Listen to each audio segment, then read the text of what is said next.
Welcome to episode 39 of Rubbish Talk with myself, Alistair Meldrum. And myself, Jane Bond. And today we have Nigel Tomlinson, Commercial Director at Gap Group Northeast Limited. So all about Nigel later on. But first of all, any news you've spotted, Jane? Yeah, I'm back on my festival rant again. I think last week... Are you actually going to get to a festival this year? Well, do you know what? Actually, I've just got tickets for Radio 2 in the park down in Preston. I don't think I'm going to be over. You're in your pen. Well, this is the thing, because last time I think we had vapes. Now they're going to ban vapes at festivals. This time we've got Decathlon, the big shop that sells loads of like sporty stuff and lots of tents for festivals apparently. So they've got a no tent left behind campaign. So they basically say that normally 250,000 tents are left behind at festivals each year. That's a lot of money, isn't it? I mean, to take your tent and then spend all that money on then not take it. I mean, you took it there, you must be able to take it back again. Anyway, they have a scheme and customers have until the 13th of September to bring their eligible tents back to Decathlon for a trade-in. So they've got 10 major types of tents that they're going to be trading in for, and they will receive a gift card amounting to the full amount they spent on the tent in the first instance, regardless of wear and tear. That's quite cool, isn't it? That's a pretty good deal by Decathlon. It is actually. Because the tents then will be refurbished, cleaned and resold via Decathlon's Second Life resale platform. I'm going to have a look at that resale platform actually. I've not seen that before actually. If you go into the store, they've got a section at the front end of the store for return stuff and second-hand stuff. Oh really? They're making quite big progress in terms of that type of thing, which I suppose it makes a lot of sense for outdoor gear, especially with kids. I know when my kids were young and with ski gear, you were buying them new ski gear every year, and it was like, you're 150 quid a pair of ski boots, and 2 months later they no longer fit them. Well, I've got a load of stuff in my loft. I might start bringing it down. But yeah, that's great. Might be too old by now. Well, that's true. So yeah, I mean, that's a great scheme by Decathlon. I'm pretty impressed with that one actually. I like that one. What was the other one? The other one I spotted was a golf club was fined for illegal waste dumping. So 2 West Sussex firms fined 38,000 for illegal waste dumping. Now they reckon 700 loads of waste were dumped. Now when you think about it, you think that's 30,000 is quite a lot of money, but in reality, if you work out 700 loads, 20-ton load, roughly maybe £160 a tonne for disposal to landfill. You're talking about they avoided 2.24 million of landfill tax and landfill gate fees. So it's a pretty piddling fine, to be honest. And somehow or other we need to start fining according to the financial benefit some of these companies are getting. Yeah, and I think the thing is like 700 lorry loads, that's not that's quite a lot of lorries, to be fair. And I think they said, they were making an embankment as part of planned permission, but it had to be inert waste.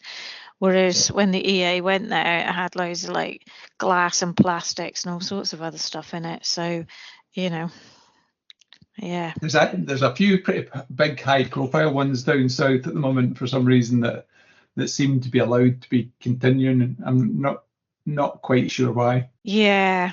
Well, on a positive note, back to recycling and importance of recycling. Eunomia have just produced a report about the global recycling league table, which is really interesting. And there's a nice little diagram where it talks about who's number 1 and who's right round to number 20. So, and it looks like with the Eunomia, I've sorted that out, and apparently they've tried to do it like for like, which interesting. And I always kind of found sometimes that there's issues with terminology and what people are calling it in different countries. But Austria are top of the table, but Wales are second with a rate of 59% recycling, which we're not doing too bad. Taiwan a third, which was quite interesting. And then we go all the way around to Northern Ireland at number 9, England are 11, Ireland 13. Oh, and we get to Scotland number 15, which is not that great compared to what we could. I mean, could we do better?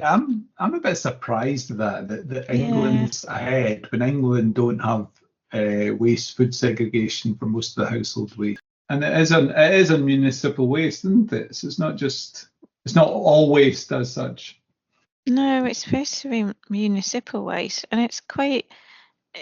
I don't know. You look at it, and it's recycling performance of 48 countries. So we were just looking at the top 20 there, and it says focuses on municipal waste recycling rates in line with the definition used by the EU. Municipal waste is household waste and waste from other sources that are similar in nature. So it might be worth a copy. We've got the links to the Eunomia website there, and it's actually a free report. So even better. I think our homework, Jane, is to have a proper read of the report for the next episode, so we know. And I think we also need to, with Wales being number 2, we probably need to make efforts. We talked about this when we interviewed Louise in episode 36. We need to try and get Andy Rees on the podcast, because he's got the a call guy. out to Andy Rees. He's the guy driving the changes in Wales, so we'll get him and see how he's managing to deliver. So yeah, we'll definitely share the link to the Eunomia report for the people that are interested and want a little look. Yeah, and we did try to talk about it last time, didn't we? Depending on the demography of the areas and the countries, and whether actually like for like is really fair given the size of the countries and the difference in household rates or difference in household types and all this sort of stuff and population. But anyway, I'm sure we can read it and see if they do take into account that sort of thing. We certainly can. And then I have been on my travels. My carbon footprint has not been good in the last couple of weeks. I had the joy of holiday. I transited through Holland, so I was sent out with almost like a credit card to put some rubbish out in Holland, and I stumbled about outside trying to find the appropriate bin that I needed this card to access the bin, and it was literally just like a litter bin. It was one of these underground storage bins, and you tapped your card and the bin opened, and you put your waste in, it got weighed, and then when you shut the lid, that was it, dropped into the container. Did it say thank you very much, Mr. Meldrum, for your waste? No, but I'm sure that amount of waste that was deposited was logged and recorded. But it just shows you what can be done, for communal buildings and so on. And so all the recycling was just conventional bins, communal bins. All again, I put out the food waste, and the food waste, there was no contamination at all in the food waste bin.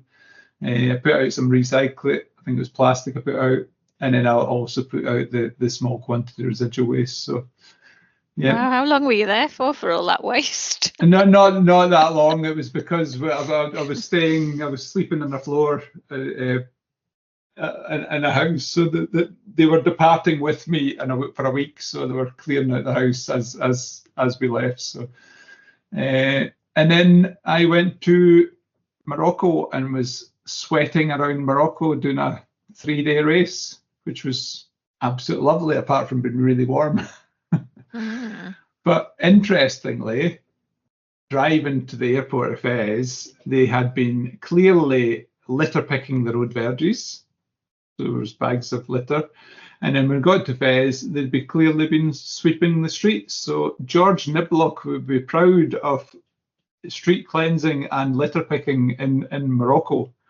What was less good was in the outskirts of Fez, they continued to use incineration of waste. So why they just set fire to it in a corner? You just get piles of waste. Left beside the bin, and they put a match to it, and it burns away. Which, when you think about it, environmentally, we're all a bit worried about carbon reduction and all these things. that sort of practice happens. Certainly, I've seen that lots in Africa. It happens a lot. It's a practice that, is contributing to global emissions and so on. Relatively easy to stop. When you actually looked at the piles of waste, I would have said that at least 40% was organic. Quite easily, if it was segregated, it could have been composted. Probably 40% was organic. Probably 10-20% was plastic bottles. Right. So it's coming up, we're back to what it's like here, though, isn't it? I mean, you look at food waste here and the residual and all that kind of stuff. So, they're no better, except we've got it in a bin rather than burning it. I know. But I suppose we are burning it eventually, aren't we, to be fair? Yeah. Just we're in a more controlled environment. Just some simple segregation would be good. I'm going to share. I've not done it, but by the time this podcast goes out, I will have shared my waste management photographs from my holiday. Yeah, and I guess so you've got Ireland with your tapping your credit cards. You've got Morocco with your kind of waste being burnt outside, and then we had McDonald's hotels the other week, didn't we? When you were up in Aviemore with their you're reusing, with all their equipment, all the food waste, and it was single-use cups and things, wasn't it? I did also take some really good pictures of some really good signage at, I think it was Rotterdam Airport, about what could and couldn't go into the different bins. And then there was a big display chart about what happened to, I think it was plastic bottles or something. So okay. It was quite good. It just shows you what can be done. Busman's holiday then, was it a bit? Occasionally. It was more eating food and running. All right, okay. And trying to find beer in a dry country, which was a real challenge. Yeah, I can imagine. So, looking forward, Albion news. We have our RMAS Open Day, which is Resource Management Association Scotland. And so by the time this goes out, we'll have had it, and obviously we'll have had lots of people through the door and very interested in what Albion can offer and can do. And I've had to clear my desk, which has been a bit of a challenge, and I've got a little sign and all that sort of stuff. So I'm looking forward to people. It's good. It's a good opportunity to have a chat with people and see what they're doing and how they're doing it, and we'll have more news next time. I'm looking forward to it as well, Jane, because I've not actually talked to anybody to see what they're presenting, so I'm going to be interested to see what they're all going to talk about. Yeah, I'll be interested in what I'm going to talk about as well. It's getting sorted tomorrow. Everything's getting organised tomorrow. I'm sure you'll be ready. Ready. And then finally, a little apology from ourselves. We've been asking for a while for people to engage with the podcast and join the conversation and so on. We did recently discover some people had replied to us, and we hadn't worked out where we actually see these or where they get sent to. We do have a number of platforms that we're trying to cover in terms of how this podcast shared and where people put comments. So we are getting around to sort of replying to these people that commented a while ago. But by all means, we are now monitoring that. So feel free to put comments on our LinkedIn, our social media, or on wherever you listen to your podcast. And by all means, share them with others and get other people listening. And young Mia, who does all the editing, very kindly pointed out that I made an error at the end of this next interview. So the challenge for you all is to work out what my error was. So I'm not quite sure of the prize, but we might dream up a prize if somebody can spot what the error is. Oh, it's quite rare. Yeah. It's quite rare for me to make a mistake, as everybody knows. But and admit it. Well, admit it. There is that. So I think that's us for now. Apart from our guest this week, as I said at the start, is Nigel Tomlinson. He is the commercial director of Gap Group Northeast Limited, and they process waste electrical equipment and fridges and freezers.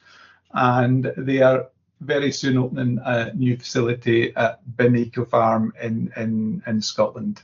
So over to myself, Jane, and Nigel. Okay, hi Nigel, nice to meet you. Hi Jane, nice to meet you. We haven't met before, but we've already had a chat already, so I feel like I know you. Myself okay. I'm not sure if that's a good or bad thing, but yeah. No, that's fine. Yeah, I look forward to meeting you face to face. I managed to meet Nigel face to face at an RMS meeting at CCL Irvine recently, and managed to nobble him for coming on the podcast. So, well, I hardly know Nigel either. I've only met him for about half an hour. Yeah, it was an absolutely excellent event, and I was amazed by what CCL Restructure not only have achieved, but because I'd never seen their operation in the past.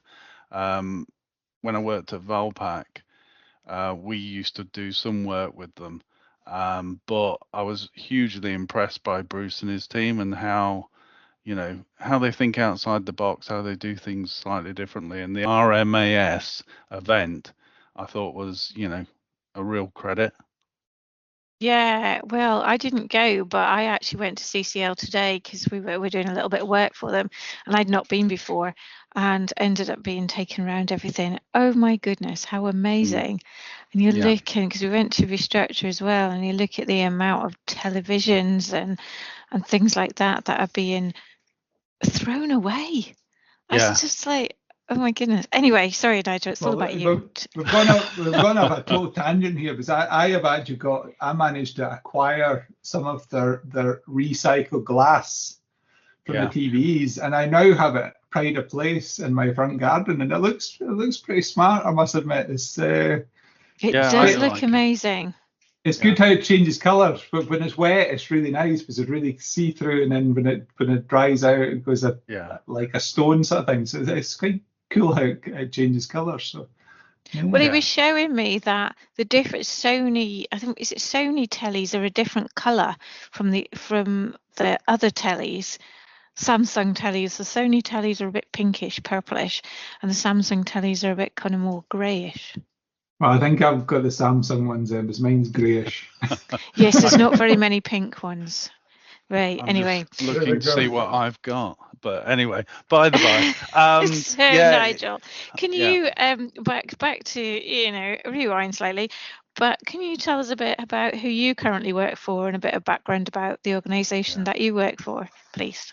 Yeah, I work for Gap Group Northeast Limited, who are based in Gateshead in the northeast of England, and we are one of the, I would say, leading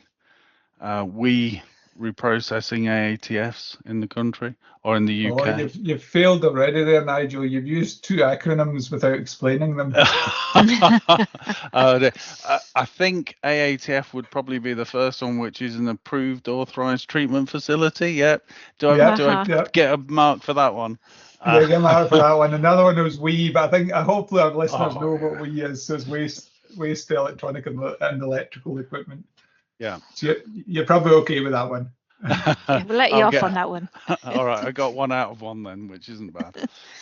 Yeah, we basically do predominantly the treatment of fridges, freezers. We did last year, to put it to the point you just made about the volume of material, electrical waste that's thrown away and recycled. We did over 700,000 fridges and freezers last year. Wow. Which is a lot. That's a lot of fridges and freezers. Crikey. Is that like from households or businesses, or it's both? predominantly from what I would describe as household waste recycling centres, contracts that are managed it and operated through, and I'm learning, hopefully, producer compliance schemes, which may or may not be familiar to the listeners, but they're basically businesses that operate in the process of trying to help obligated sellers and manufacturers of electrical equipment to meet their government targets for recycling. So basically, the company who produces fridges has got to show that it's recycled a certain amount of fridges that it sells, basically, isn't it? Yeah, it's a percentage of what they call placed on the market, which is the legal term for what they sell. Wow, that's a lot of fridges and freezers. So is it just primarily fridges and freezers you do, or is it other? Yeah, what we find is, the type of material that you'd get at home, domestic material, or that you might have in the office, which is treated as domestic if it's the same type.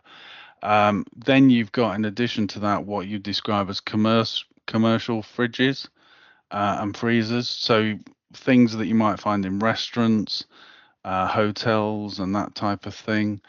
And also we can and do small quantities. We can do a lot more going forward of what I describe as insulation panels, which is, if you've gone into your loft, you might have Kingspan insulation panels as one brand. If you go back in time and you look at, say, a lot of metal-clad buildings in an industrial sort of application, inside that sort of metal on either side of the building, inside and out, inside is a foam, which is used obviously to retain heat in. And some of those foam panels have some pretty nasty gases in there in terms of environmental damage that can deplete the ozone layer. And so our plant, pretty much similar to the way it would recycle a fridge, we can cut those panels to fit within our processing sort of line.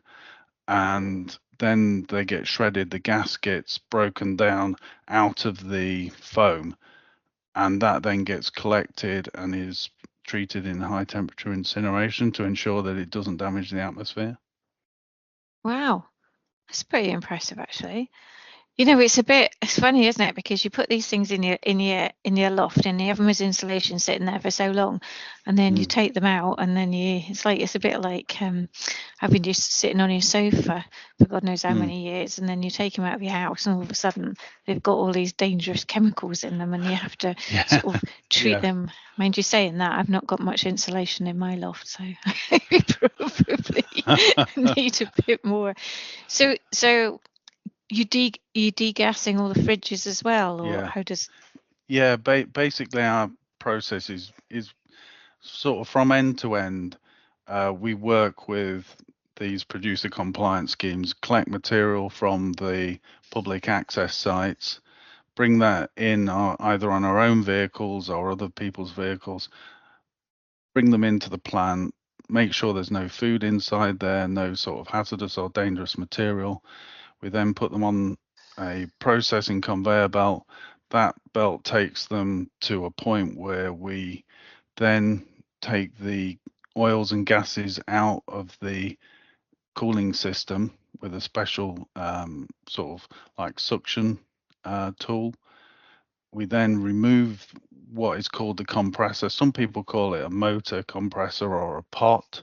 We take that off, and then the fridge goes up into a shredding station, which then shreds the fridge and completely separates out the ferrous metals, the non-ferrous metals, the plastic, the foam, and then these gases, the ozone depleting gases. So that all gets separated out automatically in the system, and then those materials go off for either destruction or recycling. It's amazing what actually your fridge is made up of, isn't it? Yeah, it is. I remember going to a waste recycling centre, and they're like, and we were walking around and say, right, okay, we'll just check the fridges and the freezers, just make sure they're all empty. Open one up, and there was all this like rotting, disgusting, horrible food in there. It's like, oh right, okay, lovely, right, need to get that out. We collect out of fridges, I would say on approximately a monthly basis, several tons of rotting food waste that gets through to us. I mean, a Yuck. pretty unpleasant story, and apologies if anyone is upset by this, but pre-Christmas we sadly got a dead dog in one. Oh, We sent that back to the site that it had come from. To probably about 6 weeks later, sadly the same dog turned up again in a different fridge, or maybe even the same fridge. I didn't see it fortunately myself, but we get some pretty unpleasant things coming through.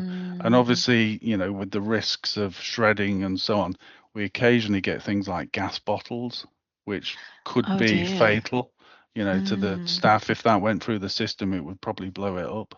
Yes, I can imagine all these things that people put in their fridges. Yeah. Yeah.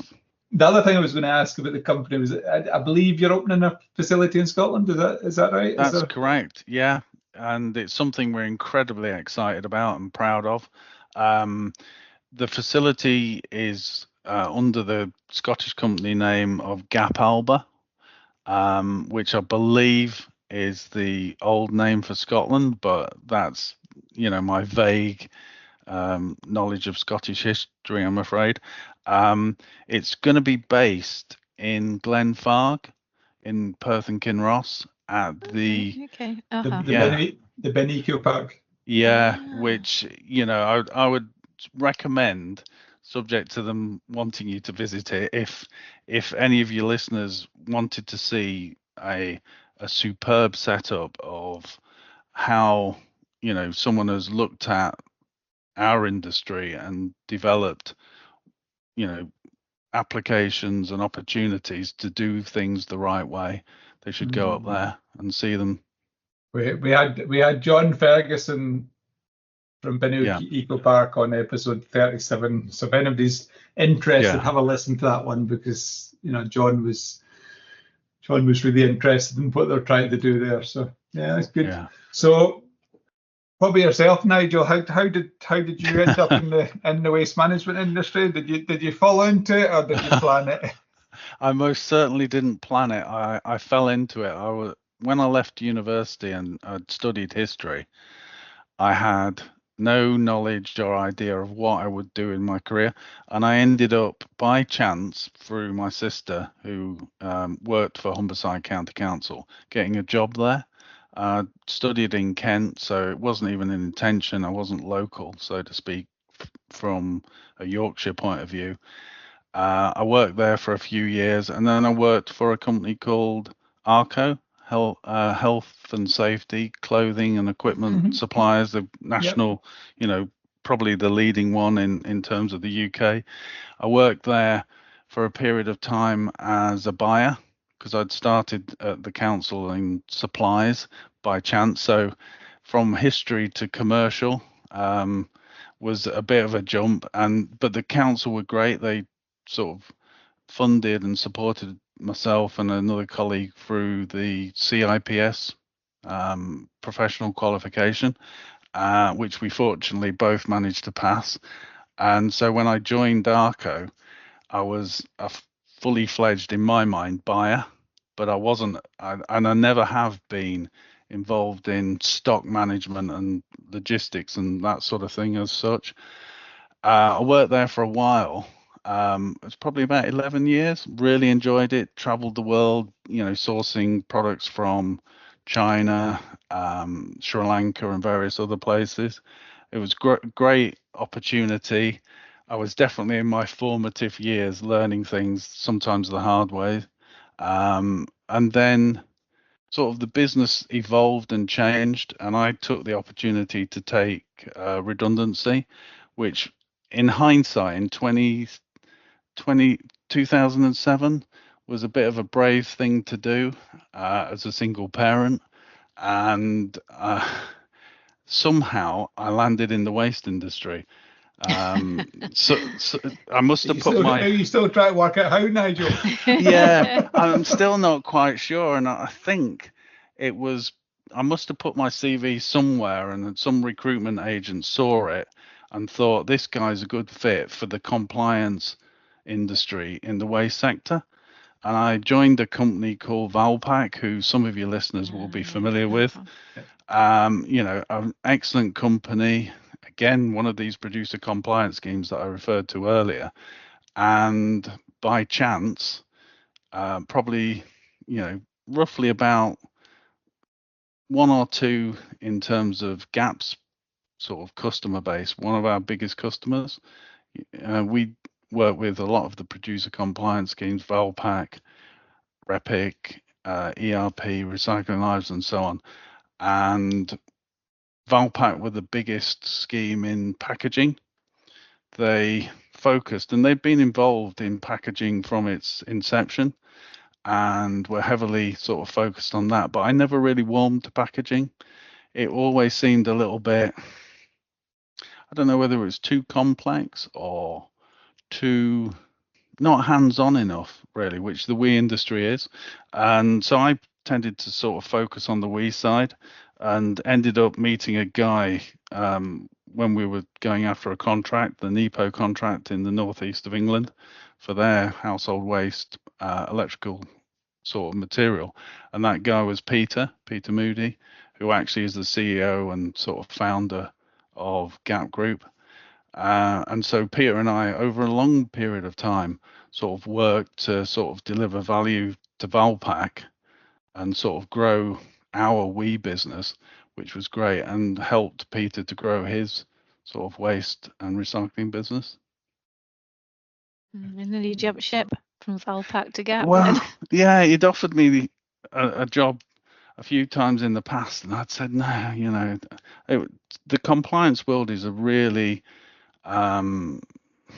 it's a complex world in some respects, but it's also a steady environment, and hands-on always struck me as a little bit more uncertain, a little bit more unstable, in the sense that, if you didn't have the material coming in, you weren't generating profit and so on. So it was more of a sort of a challenge, I thought. Finally, when I got into sort of mid 50s, of which I am sort of, closing in on 60 soon, and not quite yet, but soon, I thought, why not make a change? Which I know seems like the wrong time of life to make a change, at the end of your working life or the back end of your working life, but it's been the best decision I ever made relating to work. It's interesting, is it? Makes it, yeah. It's hard work. But I'm involved. First week I joined, which was March last year. Sadly, when Shaw's had their sort of incident in Perth, we sort of got involved in sort of trying to help the compliance schemes. And within that first week, Peter was saying, right, your job is to go and find another site in Scotland where we can bulk material and so on and so on. And I was like, okay, great. And I had no experience or no knowledge of, what we needed, how we would sort of operate it and so on. And you just learned there and then quickly. And that was really exciting. And it still is. Yeah, it makes a difference, doesn't it? When you kind of feel like you're challenged, but not. Yeah. No, that sounds like a good route in from history to bridges. Yeah, no, it's a good. I don't think we've had a history graduate in yet. So No. you're new to the podcast there. Was it history to HFCs? I'm thinking of a H to a H. There you go. Yeah. I'm going to do another plug as well for episode 37 with Duncan Simpson, formerly of Valpak. So there's I'm doing well in my plugs for previous podcasts today. That's two I've managed. Yeah. So in terms of favourite roles or projects you've had in your career journey, any that stand out? In my career journey, like I said earlier, I suppose working with sourcing materials from abroad was always interesting when I was at Arco. Valpak, though, the thing that really does stand out is that work that we did with Gap, helping them develop their business in a way that supported us delivering value to our members, because producer compliance scheme customers are called members for whatever reasons. And really, that challenge, that opportunity gave me a huge degree of ability to get to grips with councils, the actual hands-on guys, and also with the senior members of the Valpak team who, were hugely supportive of the relationship and the way it developed. Yeah. Good. That sounds okay. What about your worst ones? Have you had any disasters or funny stories? You must have had, Nigel, apart from the dead dog. We should maybe do the disasters first and then the best ones later. We should maybe reorder the questions. Well, you're setting me up, Jane, because because I alluded to something that was hugely embarrassing, and I don't know if I've ever told anyone that story other than yourself. Please, and Nigel, Mia. if you don't feel that you can share, then there's always another story, and we can keep nobody's the listeners listening. in. It's just me and Jane, Nigel. It's just me and Jane. Course. Yeah, well, I will tell it because it was funny. It was early in my days at Arco, and one of the sort of things we did was we worked with hand protection manufacturers. So you're talking like industrial gloves, rubber gloves, and that sort of thing. And these guys are, pretty big organizations. They're global and so on. And this particular company also made other items for the sort of consumer market. And one of their brands was Durex. So I got invited to a sort of social event at a sporting, it was Wimbledon actually, and I was sat on the table with, and I'm embarrassed to say it, the CEO of a very large brewery chain. And, as you do, you sort of introduce yourself and you sort of try and hold a conversation with people. And I was quite early on in my career at this stage and hadn't really thought about who this company also made other products for. And I asked this CEO if he liked wearing their products while he was doing DIY and gardening at home. And that look when someone looks at you as if to say, have you just escaped from the lunatic asylum? Are you dangerous? And stuff like that. And I thought, why is he looking at me like that? And he just sort of said, and didn't answer. And the rep took me aside later and said, just so you know, they don't buy rubber gloves from us. They buy Durex. And I just wanted the world to open up, the ground to swallow me up. And I don't think I've ever told anyone that story. So it was rather embarrassing. That was 30 years ago.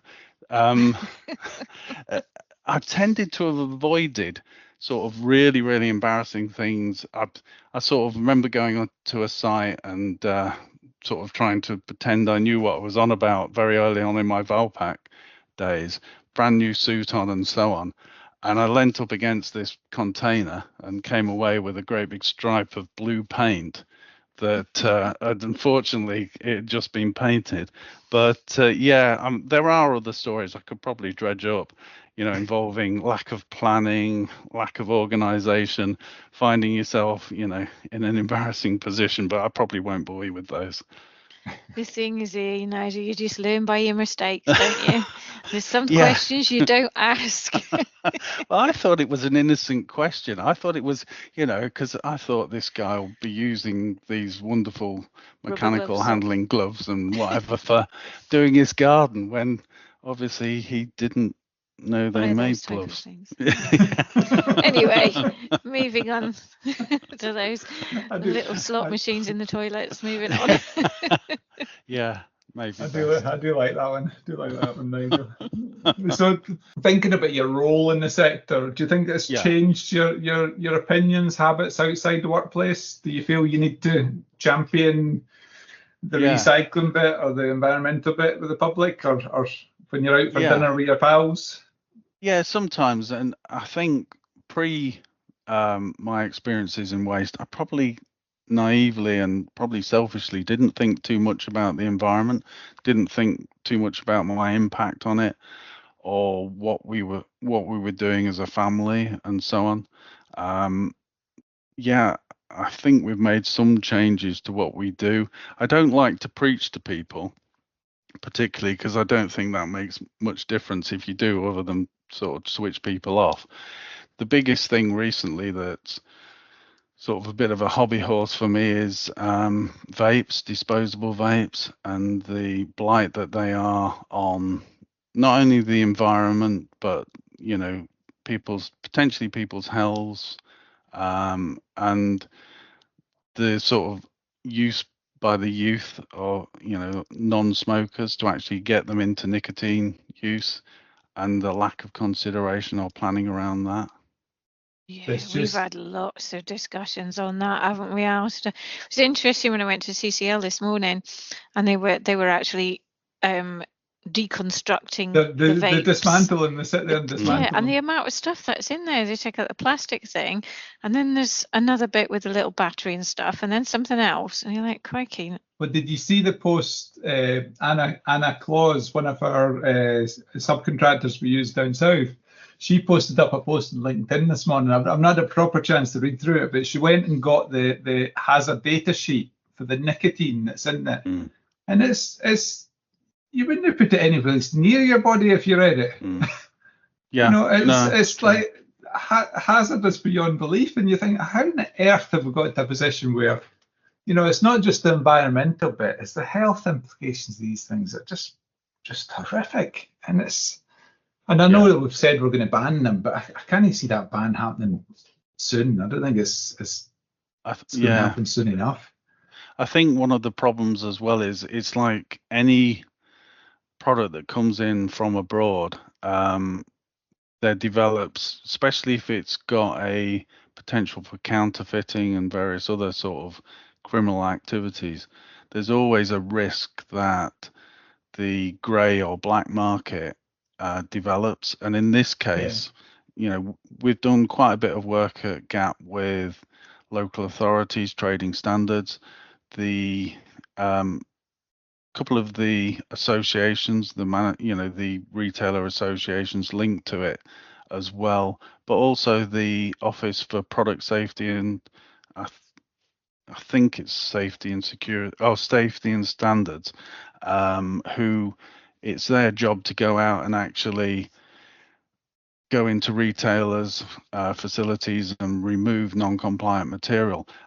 And the estimates are that at least half of the material that you see available could be from the grey market, may not be compliant because of either, the packaging, the contents, and so on. And then obviously you've got the real risk of fire and other things caused by the lithium batteries, which, are a plague on our industry, sadly. Yeah, absolutely. No, I totally agree. They're horrible things. Yeah, we do recycle them at our facility as far as you can. Some elements have to unfortunately go for high temp incineration, but I think your listeners, if they're not familiar with how they're recycled, because it's currently not compliant to use mechanical processes to sort of shred them and break them apart. Every single vape, and it was estimated that 5 million are disposed of a week in the UK. Every one of those that does go for recycling, which is better than it being sort of sent for residual waste and so on, has to be manually separated by a person and broken down, which is a hard and thankless task, really. Just when you do the numbers, 5 million. If an operator can do, I don't know how many they can do, 500 a day or something. Well, still it a lot varies. of people manually dismantling vapes. It just seems such a waste of effort and time. And I suppose if you go back, if the councils are confiscating them because they're not illegal vapes or whatever, they'll have to pay for the disposal of them. Yeah, that's the other thing. Them. Yeah, absolutely. You're spot on. And trading standards obviously is linked back to the local authority, and it varies across the UK. The resources those guys have are under stretch, and a trading standards team could be one person, it could be 10, depending on obviously funding, and they deal with everything from vapes and the illegal sale of those, all the way through to food safety and hygiene and stuff like that. And so you can imagine that it's a real challenge for them to get the non-compliant and illegal material off the street, so to speak. I just view them as adult dummies. Yeah, I was just going to say that. That's Alice's. Adult dummies. Yeah. And hopefully That's they'll fair. no longer be cool if we start viewing them as adult dummies. Yeah. So, anyway, how do you get away from the work? How do you relax? I like to watch sport, which seems to be quite a common thing for males to say. I like football. I like cricket. You're not nipping off to Germany. Half of the people I know are nipping off to Germany in camper vans in the next week. No, I wish I was. I do, or I did pre-COVID sort of quite loyally follow my football team, but then I got out that you can get into these habits and out of them, and I sort of got out of it, and I miss it to a degree, but also it is what it is. Really. You're allowed to name your team. You're allowed to name your football team. Or are you ashamed? No, I am incredibly proud. We have been promoted this year, and we're going up a league. Very few of your listeners will have heard of them. It's Boston United. However, our celebrity fan, most people in the UK will have heard of, and that's a guy called Jonathan Van Tam, who was the chief medical officer during COVID, and he was recently on television on Sky Sport, I think it was, or BT Sport, if I can mention those channels. Of course you can. TNT, I think it's now called, and he was interviewed as the star fan, and he's I was actually at school with him. He's a great guy. From everything I understand, I regularly see him when I used to go to the football. He would be there with his family and stuff. And that type of team really does create a sort of family environment, all the ups and the downs. It might not be the big trophies, but those small wins, make it worthwhile. Well, I think you need to get back in the routine of getting back attending. That's what you need to do. Yeah. Nigel, yeah. Can I ask a stupid question? Where is Boston United? It's not a stupid question. It's the original Boston, and it's in Lincolnshire on the coast, in sort of basically in the Midlands area of England, and the Boston in Massachusetts, the better known one in the US. The link there is that the Pilgrim Fathers who escaped from Plymouth were caught and imprisoned in Boston for some reason. They were trying to stop them going to what was then the New World, I suppose. So, yeah. Okay, well, there you go then. I've learnt some geography as well as everything else today. Yeah. So what about your current role? What's your what are you trying to achieve from that? Yeah. What's next in your career? Where do you see yourself in 5 years' time, Nigel? Is that apart from retired? That's me, by the way. Yeah, that is me as well, actually. In 5 years' time, the plan will have gone slightly awry if I haven't retired. Okay, 2 years' time. In 2 years' time, well, I'll probably still be doing this role. I'm a commercial director, and that basically leaves me in charge of what people would describe as business development in the modern world, maybe sales, marketing, but really in the nuts and bolts of the way Gap operates, it's bringing in material, so small electrical, fridges and other material that we then process. So once it's crossed our weighbridge and the guys in operations have it, then I can almost forget about it.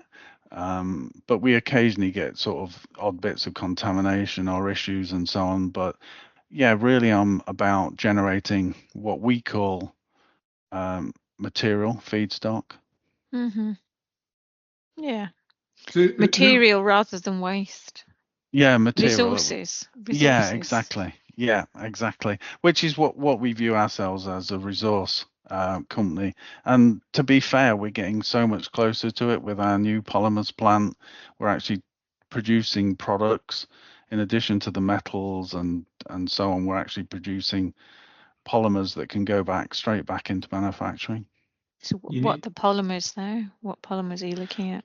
Well, predominantly they fall into two categories.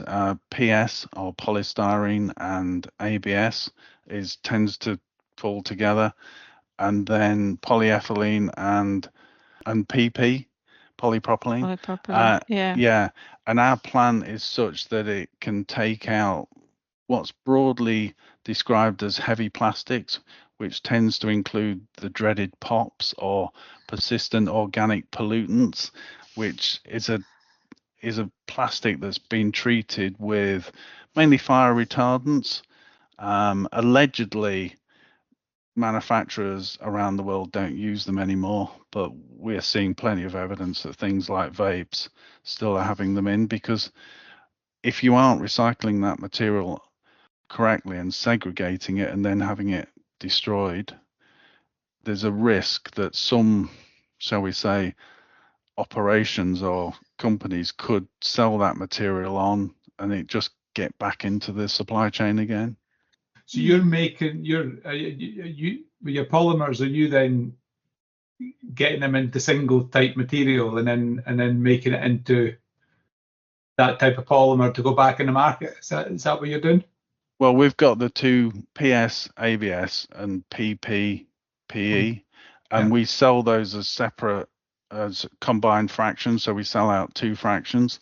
Yeah. And they then tend to go to either people who further refine them, or just extruders who will basically melt them down and produce either a pellet or a new product. And is that in the UK or is that further afield? Predominantly UK. We are sending some material to Europe as well. So is it just the granulated plastic then? Yeah, but basically our small wee sort of process takes in whole items at the front end, goes through a decontamination process. The metals then get removed, first the ferrous, then the non-ferrous, and then you get left at the end with what I describe as a residue, which is predominantly plastic but has everything from grass cuttings to hooverings and Dyson bags, Dysonings, and other contaminations, glass and all that sort of stuff. And that goes through our polymers plant, which is, some people call it a wash plant, but it really is a polymers sort of segregation plant that takes out the good stuff from the bad stuff and allows us to sell this product, and also to ensure that the POPs material is destroyed. It's segregating that POPs material, isn't it, and making sure that it's out of the supply chain, really. Yeah. So, is there any facts you want to share about your job or about your sector that people might not know? I think the first one actually was, how many thousands of fridges each year? Yeah, that 700,000. That was, I tell you what, if you can't think of another one, Nigel, I'm taking that one. I'm having. It's not bad, pretty is it? Impressive. Yeah. Yeah. I mean, to give you another one, with on disposable vapes, we've taken in large quantities, and our guys, and up to 20 people working on it in 2 shifts, they can do in excess of 100,000 a week, which sounds great. But then if you reference back to that 5 million being discarded a week, we're a drop in the ocean. And to be fair, there's a number of other companies around the UK that are obviously doing the same sort of thing. But the reason why there aren't more people doing it is because this material is ending up in the residual bin or discarded and just sort of lost by the wayside, for want of a better description, or hoarded in people's, bedrooms, drawers, or wherever. I was thinking, if you do 100,000 a week and there's 1 million or over 1 million or whatever, you must have a big warehouse packed with all the rest of them. Well, the other thing you don't want in the vapes world, whether you're dealing with resources or however you like to describe it, is any material that's not safely stored because of the lithium battery risk. Absolutely. So we tend to bring material in, we'll focus on processing that quickly, or we'll put it in sort of shipping containers on site, lock those, and so on. We've done some secure destruction work for some of the waste management companies on that as well, who have contracts with the enforcement agencies, trading standards, border force, and so on. And because some of these products are destroyed, obviously, post-consumer at their waste, or pre-consumer, they've never ever come out of the packaging. They're in the original shipping, where they've been either confiscated at the port of entry or off the shelf of a retailer's. So yeah. That happens to a lot, doesn't it? Not just vapes. There's quite a lot of other stuff like that, and you kind of think vapes like, yeah, let's get rid of them, and let's, we don't want to use them again. But some products you actually think, right, okay, you've confiscated them, but they're still usable. They're still, and it's that sort of, I don't know, balance, isn't it? Contradiction to some extent. The other thing that's quite exciting about what we're doing at Gap is sort of July last year, we set up a standalone reuse business. And reuse business is called, the sort of consumer public facing side is called Renew to You. And we're on eBay, Amazon. We've got our own Shopify sort of website. And that material that we generate for our sort of feedstock there is predominantly from either retailers, customer returns, and that type of material. I don't know which company it was, but I heard the anecdote that some material had been shipped in a shipping container from wherever it was manufactured. Some of it had got water damaged, about 3 or 4 items. So the cardboard outers were damaged with seawater. And rather than take those items and take the packaging off, the company in question made the decision to scrap the whole load, the whole container, because they wouldn't take a risk with it. And what you find is that some of the retailers will deliver product to people, they'll buy it online, and the customer will then say, I've changed my mind, I can't afford it, I don't want it, it's the wrong color or whatever, and they haven't even necessarily taken it out of the packaging. And there's a culture of potentially just scrapping that material, which is really quite tragic in terms of environmental sense. And so our business model is basically to do a profit share with the brand owners and to allow them to get sort of a reasonable revenue back, but for that material to be resold. I'm just looking at your website now, Nigel. Renew to You refurbished appliance. Graded refurbished tech and appliances for washing machines, washer dryers, tumble dryers, fridge freezers. Not a bad price there. I'm looking at that for my next freezer. Well, by all means, let us know. The service that we do is not only to sell it, we actually arrange delivery, can take away the old item, very similar to some of the sort of big brands out there. And it's delivered to your home, it can be installed, etc., the packaging taken away. So it's the same model, it's just it's not brand new in the sense that it's never been used before, but in some cases some of the items have never been used. They may not have any superficial scratches or anything, they've just come out of the packaging, been checked, and then repackaged. Wow, that's pretty. Yeah, I like this. My fridge is I've got 2 fridge freezers, one for the beer and pizza and one for everything else. But they're doing well at the moment, so but let us know if you need anything. If they stop packing up, I'll be there. My fridge is on its 5th handle. There's always a design fault with the fridge handle that you need to pull and it keeps breaking, and keep ordering out. It's now not matching the same colour as the fridge. I can't remember what colour my fridge is. I think it's grey, but my handle's white, or vice versa. And last time we looked, we couldn't find another handle again, so I might be nearing the end of life of being able to replace handles. That's quite sad that all you need is a handle, I know, The fridge I is know. all right, but And yeah. and they've stopped, and it's a piece of cake to replace. It's only like it's literally 2 screws. It's not exactly. I can do it. Yeah. I'll keep trying though. Keep Yeah. there will be a way to continue using this fridge. Which is what we should all do, and we should be buying when the item has reached its natural end of its natural life, and unfortunately that's not always the case. It's far too keen to reject material, shall we say, that's fully working, fully usable. But it's partly, I totally agree with that, Nigel. But sometimes you get caught out. Like we've just done our cyber security for the company, and one of the poor members of staff has got a perfectly good working phone, but it won't update to the newest software. Therefore, it's not valid.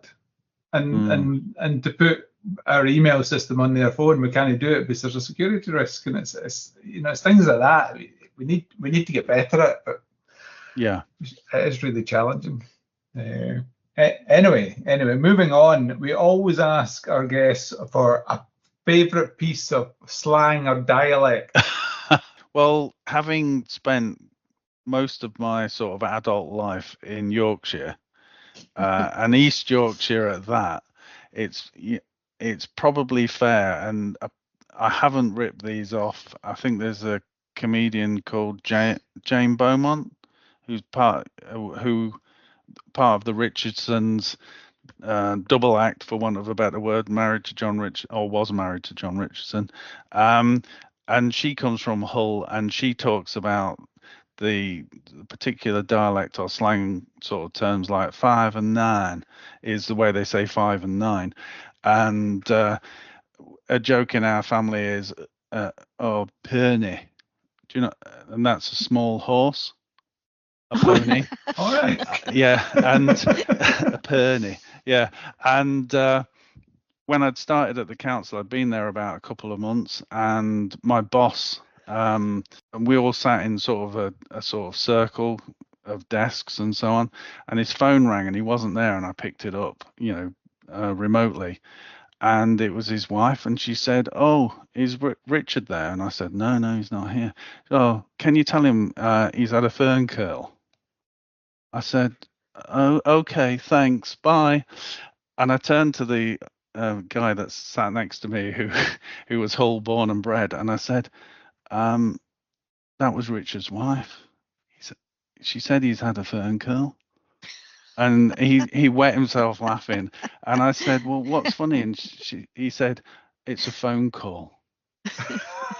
He's had a phone call, and it was just like, "Oh, right, okay." But my favourite word and it's a Hull word, I believe, is mafted. I'm absolutely mafted. Yeah, which means you're so hot that you can't. Yeah, so mafted is what you say. One.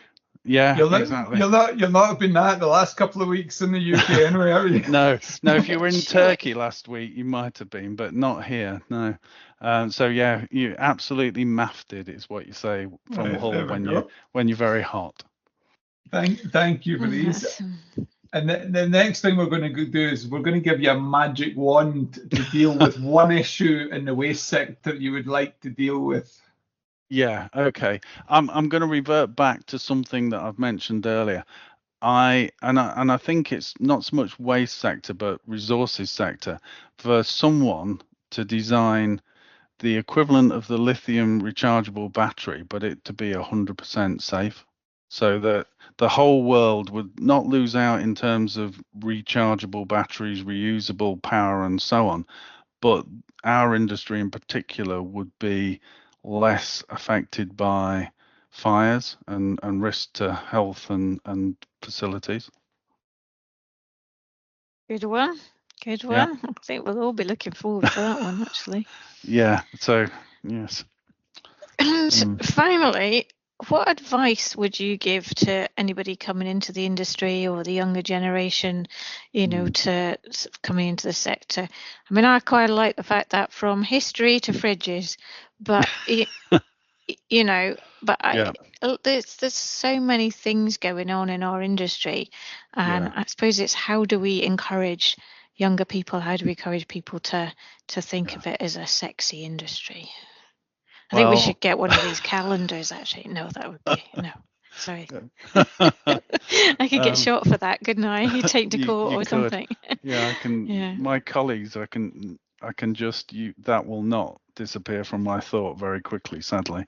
What a hideous thought. But yes, anyway, I've thought long and hard about this, and I think the first thing I want to say is I think our industry probably has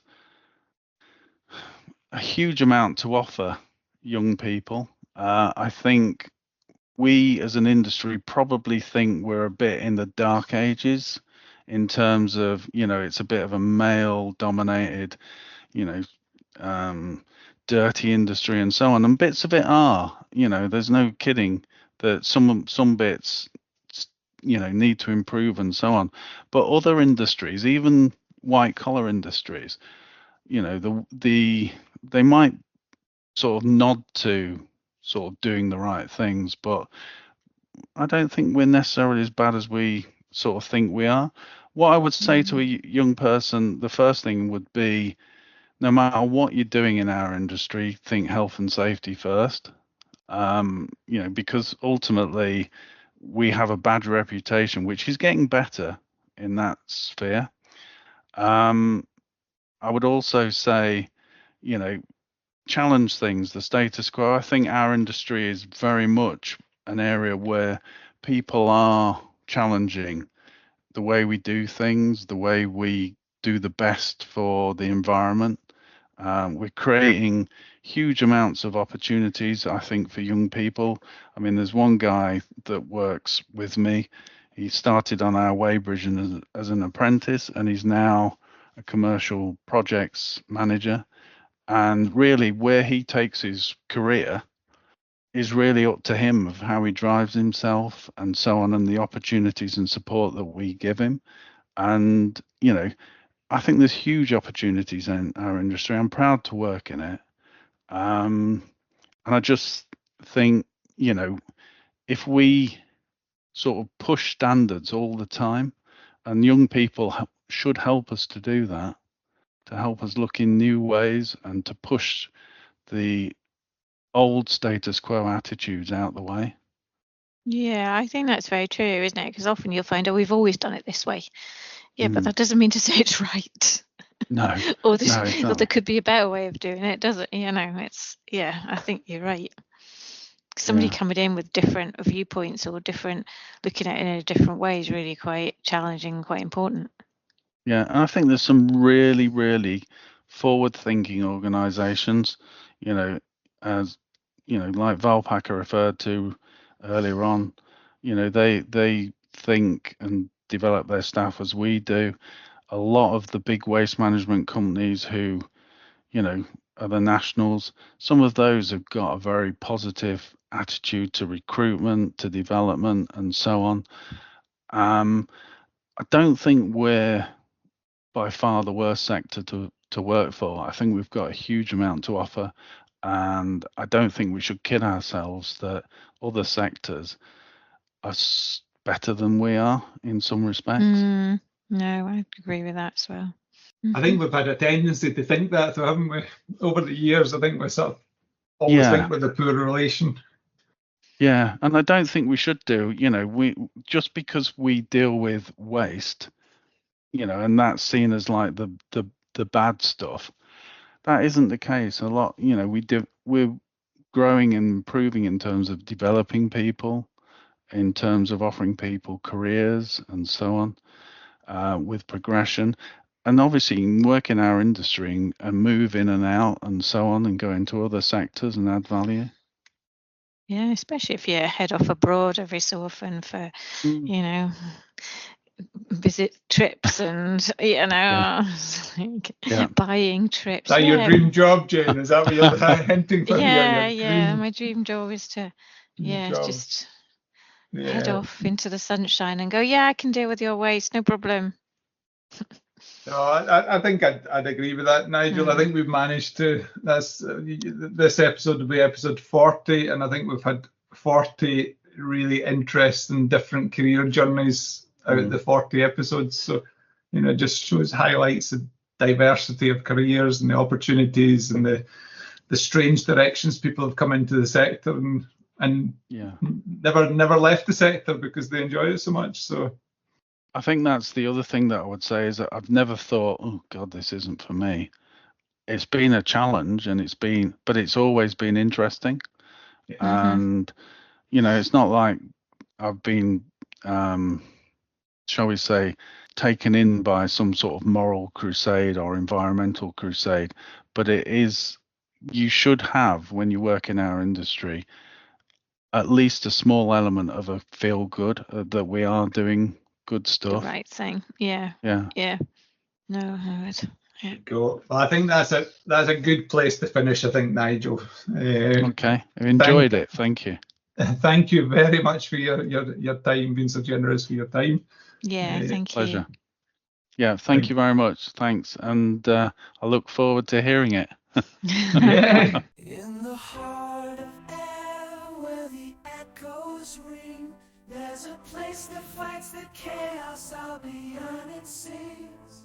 They're the warriors for the earth, fighting every day.